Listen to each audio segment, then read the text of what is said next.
whose broad stripes and bright stars through the perilous fight o'er the ramparts we watched were so gallantly streaming on the rocket's red core, the bombs bursting in our gave proof through the night that our flag was still there.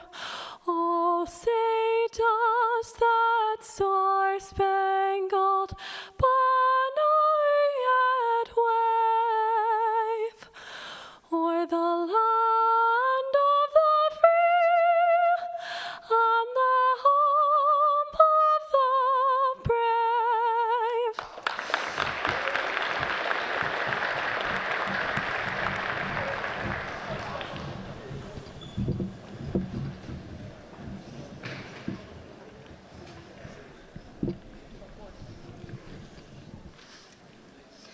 Thank you, Allison, for that beautiful rendition.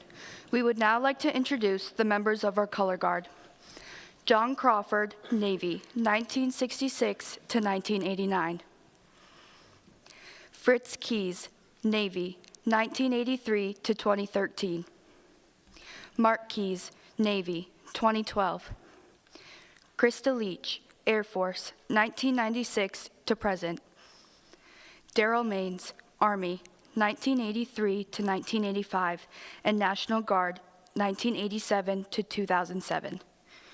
Todd Rozonki, Army, 1984 to 2006. James Stockwell, Marine Corps, 1975 to 1985. Mark Vogel, Navy, 1977 to 1982. Kenny Wessels, Air Force, 1980 to 2003. Ray Zumock, Army, 1962 to 1965. Thank you for your service.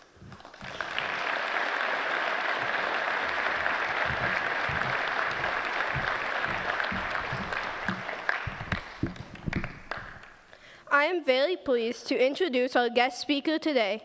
Please help me give a warm welcome to Jesup American Legion member Fritz Keys.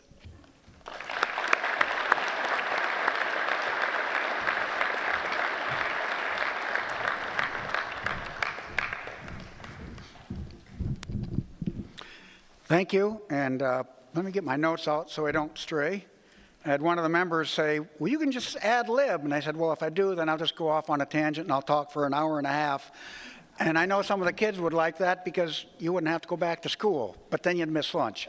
But anyway, thank you very much for having this program, and thank you to the community for continuing to honor our veterans. And I'd like to thank all the veterans here for your service. I actually gave this speech somewhat similar in 2009 when I was still active with the Navy. Now, I know 2009, none of you students here remember that, but some in the audience may, so I apologize if I say the same thing again. The big difference between Veterans Day and Memorial Day is today we honor all veterans, where Memorial Day, we honor those that died while in service. So that's the big difference between the two. Now, what is the definition of a veteran? Now, I looked it up in the dictionary. You do know what a dictionary is, right? Or you just use Google and AI. But anyway, old school, that's what it means. Latin, vetus. Vetus means old, hence the gray hair. And the definition of a veteran is one who has been long in service and experience. Oh, service. Let's talk about that. So I looked up in the dictionary what service meant. There were 19 definitions of service. So let's say in tennis, opening stroke. Nope, that's not it. Act of waiting on tables. Nope, that's not it either. Service, dishes on a table. Nope, that's not it.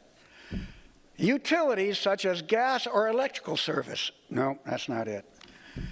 Act of serving at the command of or for one another. Oh, we're getting closer. I might keep that one for next time. Service, the labor done for another, assistance or kindness rendered to another. We're getting warmer now. I did work at a gas station back in high school. It was called a service station, but that's before all you students' time. It's all self-service now. But that still doesn't count. Service, teachers and administrators and paras serving their community. Oh, we're getting close. Just like the military, your teachers, administrators, and first responders provide a service. They teach you education. First responders provide a service to the community, as well as the police and fire. So that's a kind of service, but we're not quite there yet. Performance of duties of a military member. Oh, bingo! Service. That's the one I was looking for. And today I'm going to talk about my service and a little bit more. I started in 1979 when I graduated from high school here. I didn't know what I wanted to do. And fortunately, I was sent to Boys State between my junior and senior year. Now that's a plug for Boys State and Girls State. It's a great program sponsored by the American Legion. It's a leadership week, and it teaches you about American government and civic responsibilities. So I highly encourage anyone to apply for that. And while I was there, I didn't know what I wanted to do. I always wanted to have something that involved flying, but I've always worn these glasses ever since 5th grade. So my goal of being a pilot wasn't going to happen. Well, I was at Boys State, and there was a recruiter there. He was in the Navy, and he was in his dress uniform, and I went up and talked to him, and I said, I'd like to get into the aviation, but I wear glasses. And he goes, have we got a program for you? It's called the Naval Flight Officer Program. You can be the right seater or the back seater in an aircraft. And I said, sign me up. So when I graduated high school, I went to college at Iowa State University through the ROTC program. And when I was commissioned in 1983, I then went on to flight school in Pensacola, Florida. I have a little bit of background in my family for the military. My father was a World War II vet. He was actually at Pearl Harbor when they attacked in 1941. My grandfather, his father, was in the Army in World War I. All of my father's brothers, all 4 of them, were in the Navy. My mother's 2 brothers were Marine Corps. I have 2 nephews that are in the Marines and 2 nephews in the Navy. So you might say I have a little military family. My oldest brother retired from the Navy, but he started in the Air Force. And my brother-in-law was in the Coast Guard. So we've got every branch covered except one, Space Force.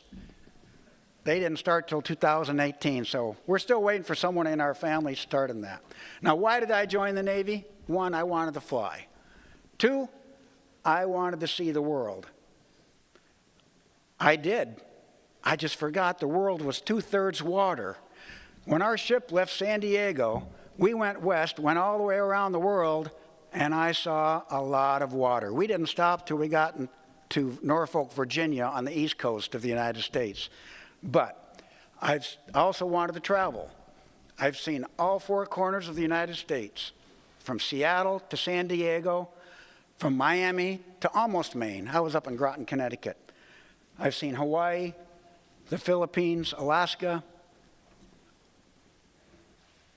Japan, Australia, Europe, Kenya, and Africa, all at the courtesy of the U.S. government. And I spent all that time on a carrier, the USS Kitty Hawk, with 5,000 of my best friends. That's how many are on an aircraft carrier, 5,000 personnel. It's like a floating city with an airport on top. It has everything you need. It has a hospital, it has dentists, it has a store. But every day they have to feed 5,000 people. It's quite an operation. So I spent 22 years, 8 years active duty, and then 22 years in the reserves. And I did a various number of jobs in the military, in the Navy. And a lot of that is training. You train hard because there's a saying we have in the military: you fight the way you train. The harder you train, the better you will do when you actually have to do your job. Now, one of the things I learned in flight school, they gave us some lessons to never forget. And I'll share with you some of these in training. Every takeoff is optional, but every landing is mandatory. A good landing is one you walk away from. A great landing is one you walk away from and they can still fly the plane again. Learn from your mistakes. You can't make them all. Learn from others' mistakes. And another one that they really emphasized was stay out of the clouds, because there may be another aircraft and they're looking for that silver lining, so stay out of the clouds.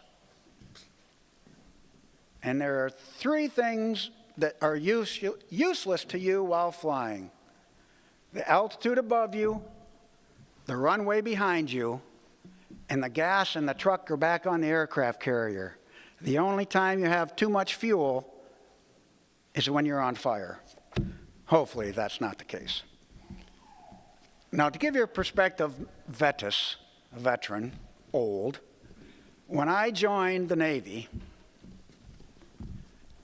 GPS, Global Positioning Satellites, was a classified system. Now I have it on my phone. Everybody has it on our phone. So that gives you an idea. There were still battleships. There's no battleships anymore. Ronald Reagan was president. Now there's an aircraft carrier named after him. And women were not allowed on ships. Now we have a 4-star admiral who was in charge of the entire Navy. My, how things have changed in the times. The internet. There was no internet. When we wanted to send a message, when you're in the middle of the Indian Ocean or the Gulf of Arabia, you would send a letter. You still know what that is, right? Something you write on paper, put a stamp on it, and mail it. Well, it took 2 weeks to get back to the States, and another 2 weeks to get a reply. So it was basically a 3 to 4 week turnaround from you would write a letter to hear back from your loved ones. So big difference between now. You can electronically send messages at any time when you're on the ships. Well, not any time. They kind of shut it off at certain times. Now, contrary to what you see in the movies and in Hollywood, life in the military is not what you always see. They depict it a little bit different than what it actually is. Now, every veteran has a different experience. And I'm just telling you what mine is today, but no 2 veterans are alike.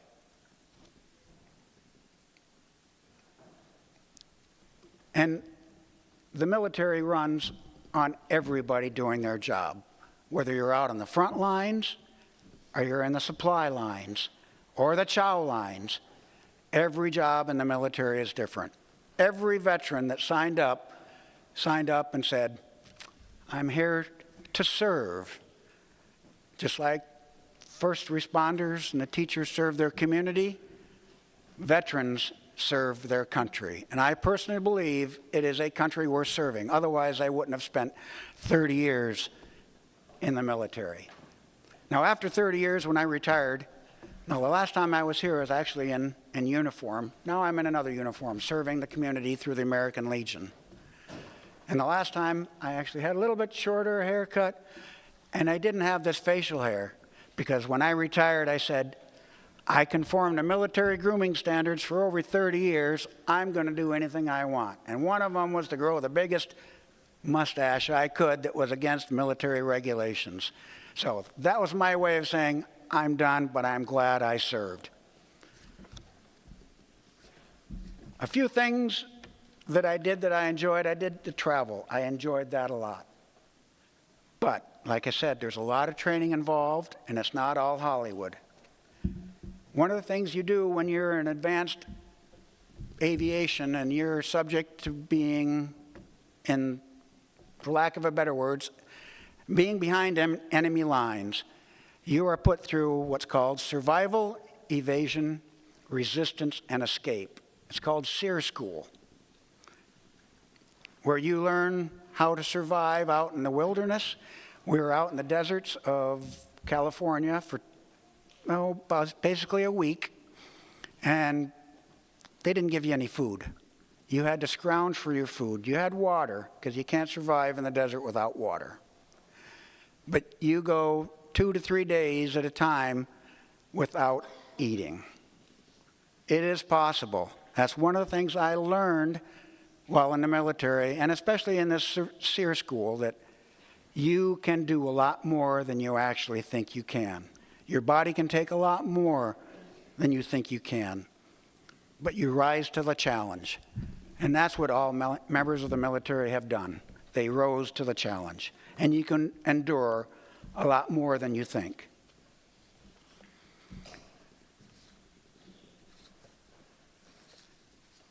Now, one thing about veterans in Iowa, Iowans are known for stepping up.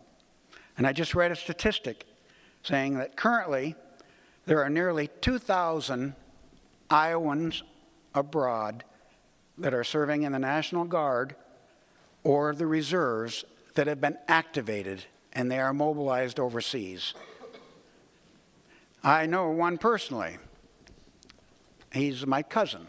He's in the Iowa National Guard. He has been sent to Syria, and he is doing peacekeeping operations over there. So Iowa has always been known for stepping up. When a veteran signed up, they all said the same thing. They're here to protect and defend the Constitution of the United States of America. And one thing they did is they wrote a check, not physically, but they wrote a check to the country and said, I am willing to give everything up to and including my life. And in World War I, these veterans, over 100,000 of them gave their lives. In World War II, over 400,000. Korea was 35,000. Vietnam, 58,000. In Iraq and Afghanistan, it was over 8,000 veterans that signed up and wrote that ultimate check. We have a saying in our Legion, all gave some, and some gave all. I think it's a country worth serving, and thank you veterans out there that have served. What can you do for a veteran? When you thank them saying, appreciate your service. Like I said, it is a country worth serving. Ask them about it, and if you know someone that's deployed, send them a letter, yes, a letter, or an email, or contact them and just say, we appreciate your service. Thank you for hosting this today, and happy Veterans Day.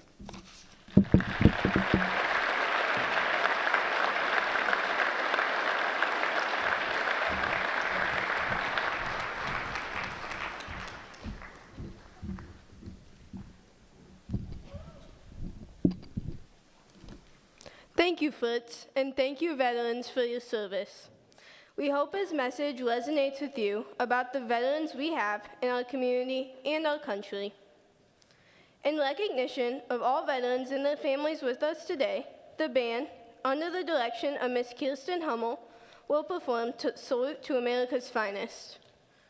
If you are currently serving, have served, or have a family member that has served, please stand to be recognized when the song from your branch of the military is announced and played.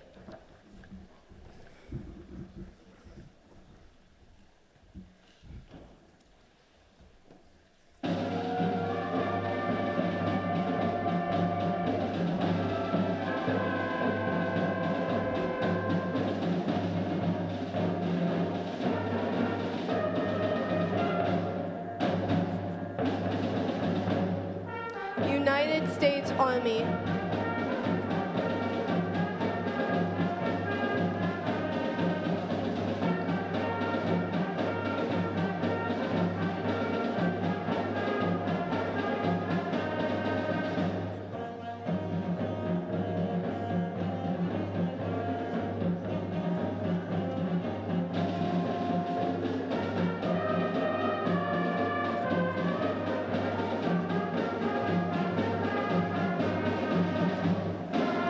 United States Navy.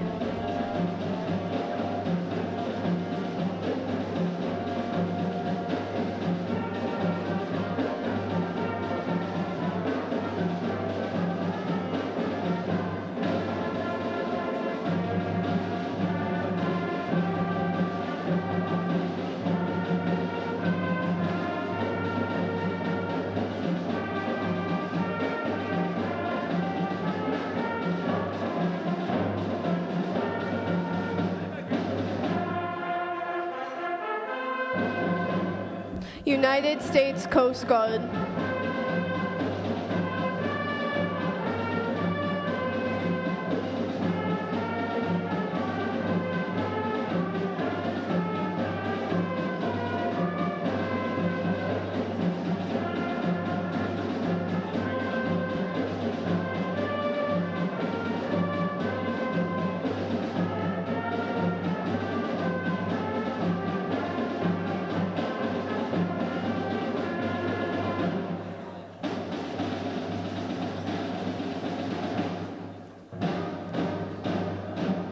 United States Marines.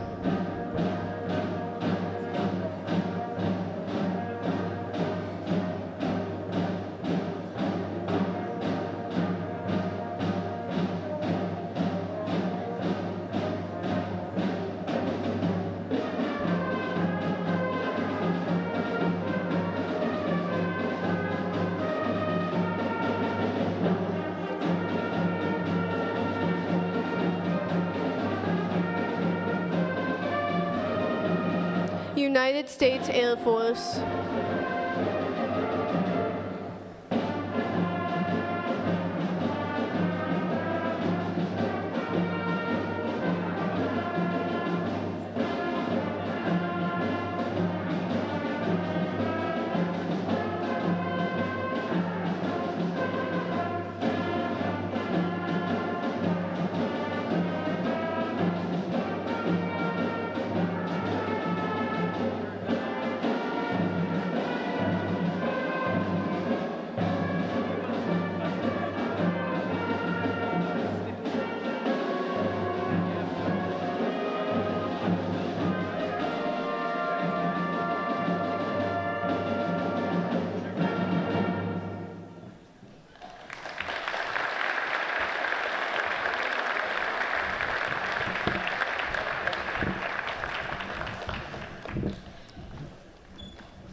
Now, let us all join in a moment of silence and remembrance as we listen to a performance of taps. This performance of taps will be played by trumpeteers Trista Autumn Clayton and Allie Marr. Please stand and remove your hats.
You may be seated.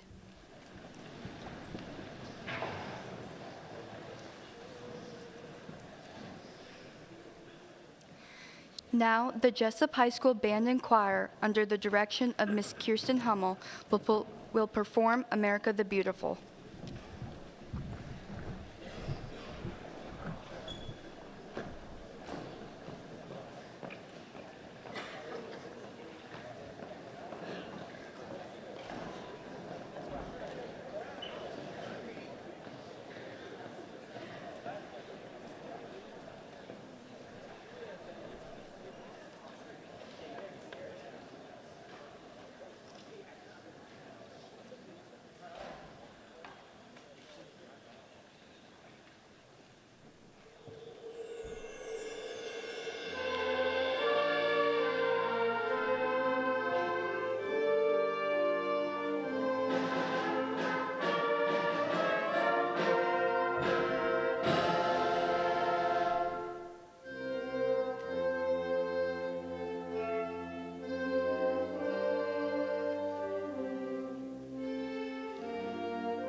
Our veterans have shown true heroism, and for that reason, we are honoring them today.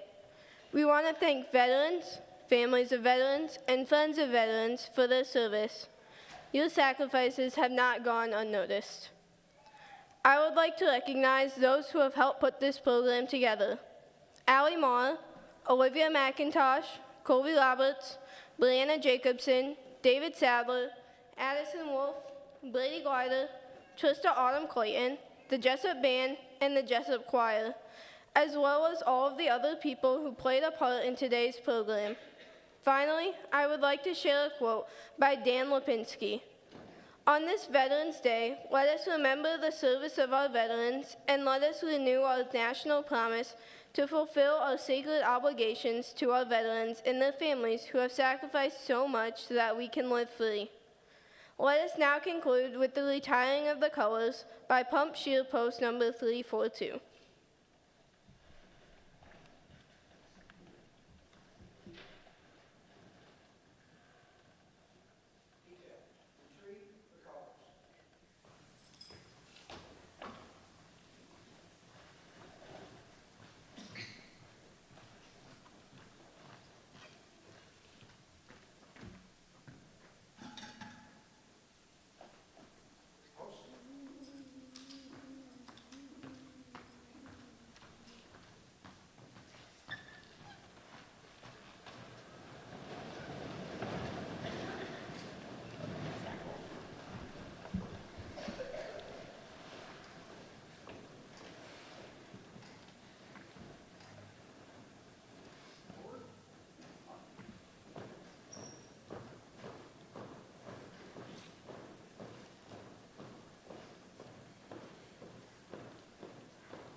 Thank you for coming to the Jesup Community Schools Veterans Day program. Students, please let all other guests leave first. Then the elementary will dismiss, followed by the high school, and followed by the middle school, and finally the high school. Your teachers or principal will direct you. Thank you.